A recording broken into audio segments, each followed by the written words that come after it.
Okay, Assalamualaikum. So hari ini saya nak terangkan limiting reactant dan juga percentage yield. Okey, ini contoh soalan. Okey, so kalau kita contoh soalan, tindak reaction between silver nitrate and calcium bromide solution give 0.105 gram of solid of silver bromide. Write the balance chemical equation for this reaction.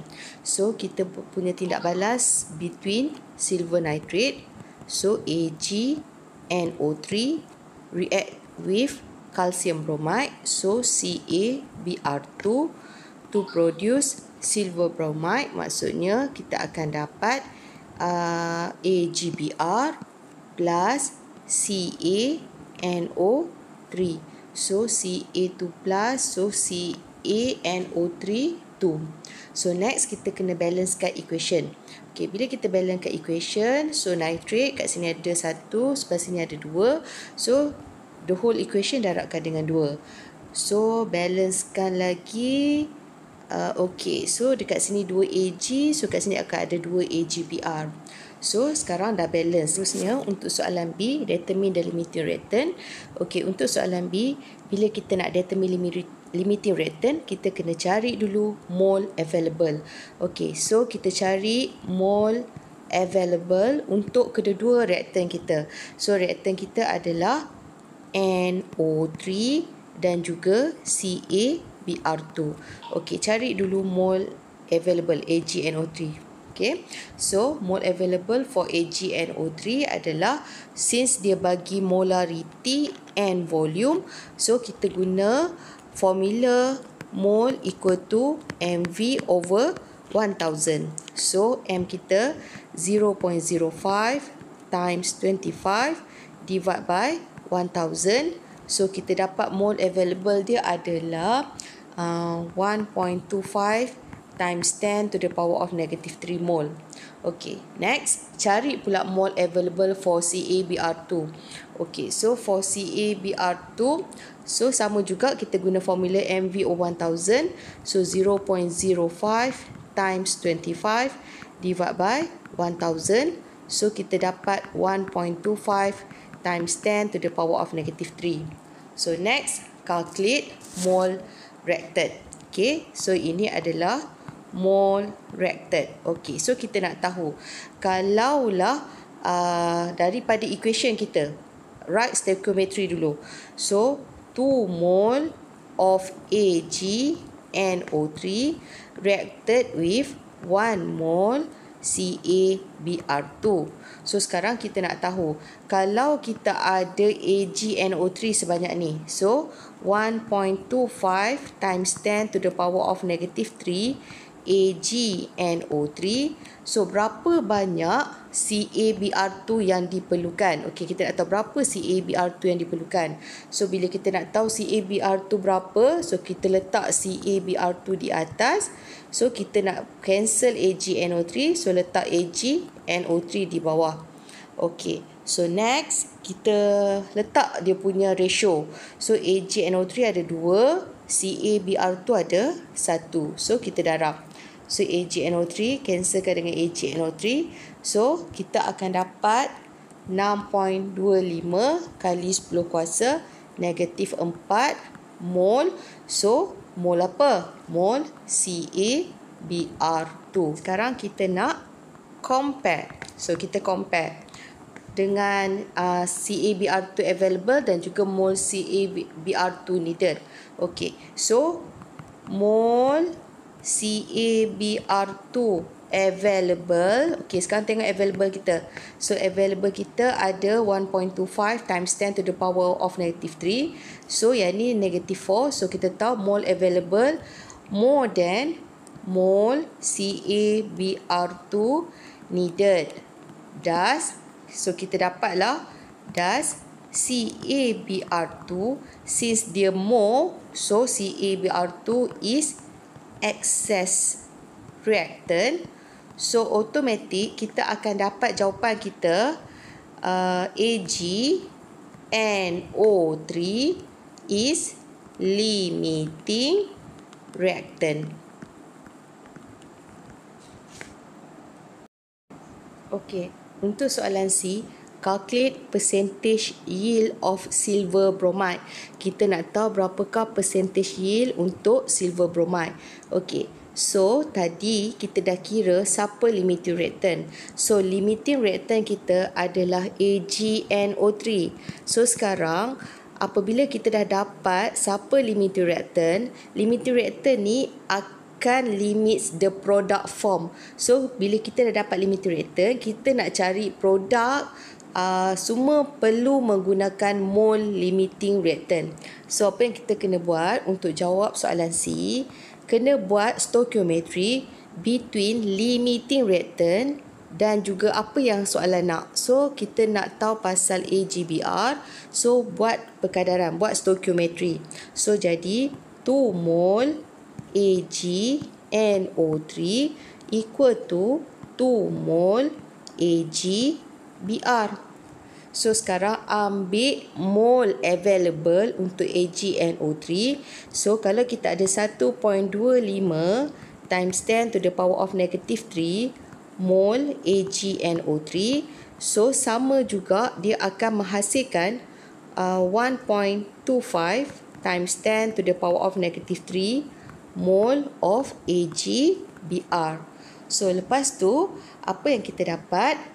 Since kita nak dapatkan percentage yield mesti dalam bentuk mass, tak boleh mole. So, next kita kena determine mass dulu. So, mass for AgBr. So, mass AgBr equal to 1.25 times 10 to the power of negative 3 times dengan AgBr. So, Ag 107.9 plus Br is 79.9. So, we get 0.2347 gram. Okay, so next, nak calculate percentage yield, masukkan dalam formula percentage yield. Formula percentage yield, actual yield over theoretical yield. Okay, next, times 100. Actual yield biasanya diberikan dalam soalan. So, 0.105 ni adalah actual yield. Theoretical yield yang kita cari daripada stoichiometry. Okay, ini adalah theoretical. Yang diberikan dalam soalan ni adalah actual. So, masukkan dalam formula kita. So, 0.105 divided by 0.235 times 100. So, kita dapat jawapan kita 44.74%.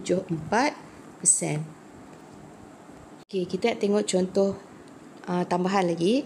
So, reaction between, in experiment, reaction between ammonia and H3 react with oxygen gas. Okay, react with oxygen gas to produce nitric oxide. So, NO gas plus H2O liquid. Okay, next kita balancekan equation.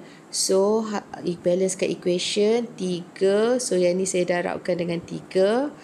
So, yang ni darabkan dengan 2. So, 2 NH3. So, nitrogen ada 2. So, next oksigen kita ada 3, 4, 5. So, kat sini saya letak 5/2. So, untuk memudahkan kita buat balance equation, kita bagi nombor bulat lah supaya lebih mudah.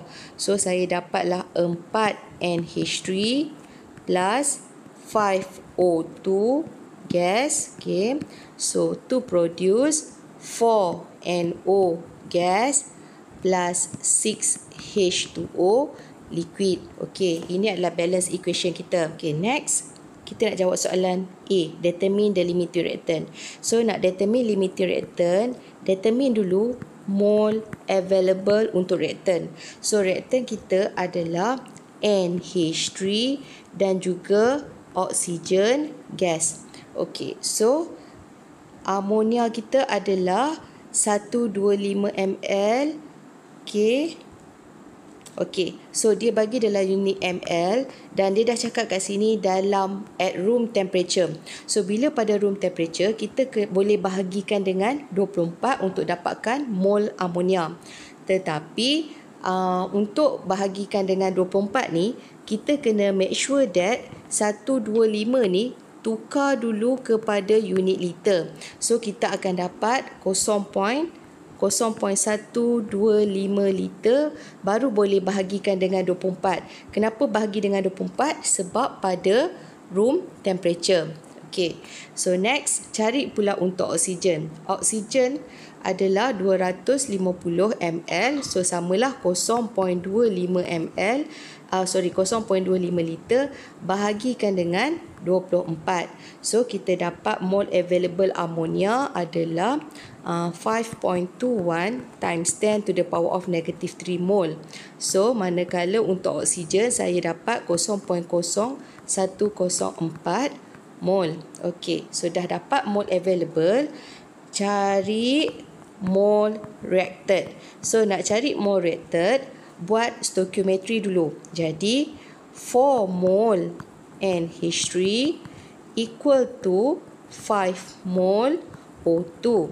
Okey, sekarang saya nak tahu kalau saya guna 5.21 mole, okey, 5.21 times 10 to the power of negative 3 mole NH3, berapakah oksigen yang diperlukan? So letak oksigen di atas, okey, letak NH3 di bawah. Okey, so letak ratio dia. So oksigen ada 5, so letak 5 di atas, NH3 pula ada 4, so letak 4 di bawah. Okey, sekarang selesaikan.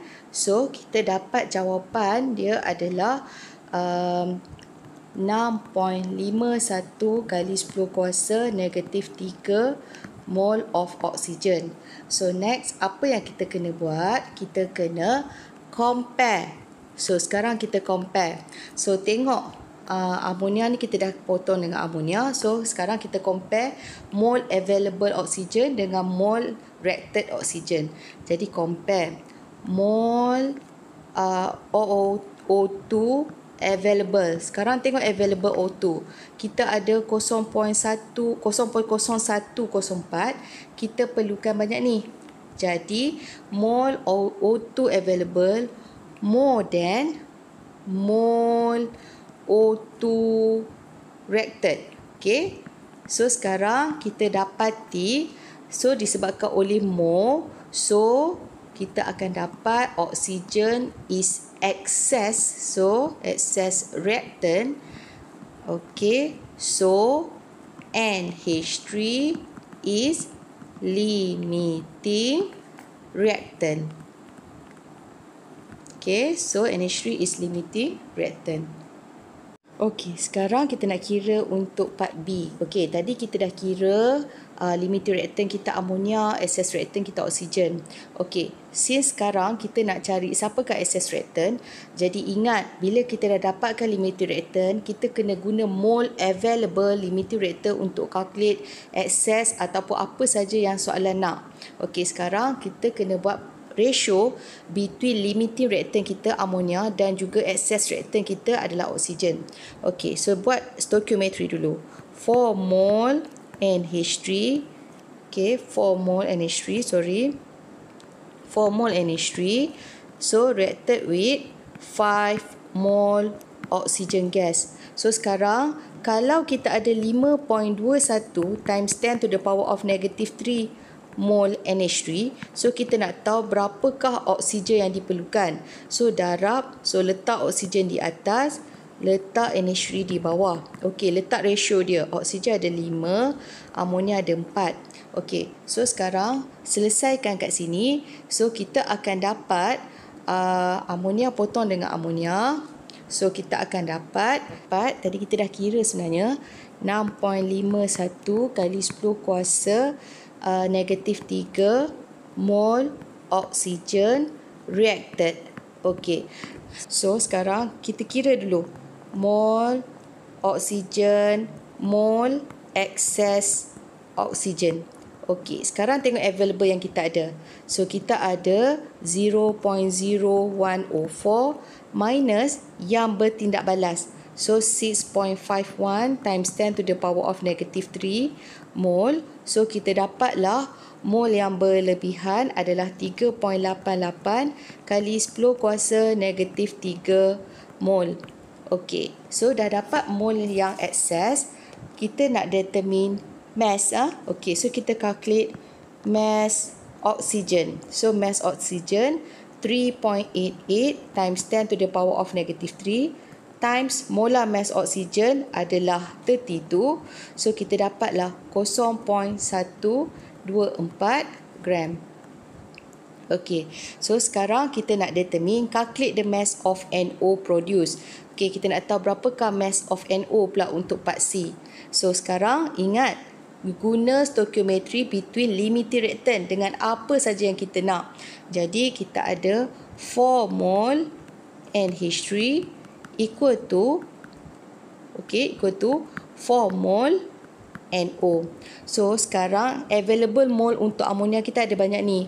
So kalau kita ada 5.21 times 10 to the power of negative 3 NH3, so kita pun akan ada NO sebanyak 5.21 times 10 to the power of negative 3 NO. So now kita nak cari mass. So mass NO equal to 5.21 times 10 to the power of negative 3 times molar mass NO, nitrogen 14 plus oksigen 16. So kita dapat final answer 0.156 gram.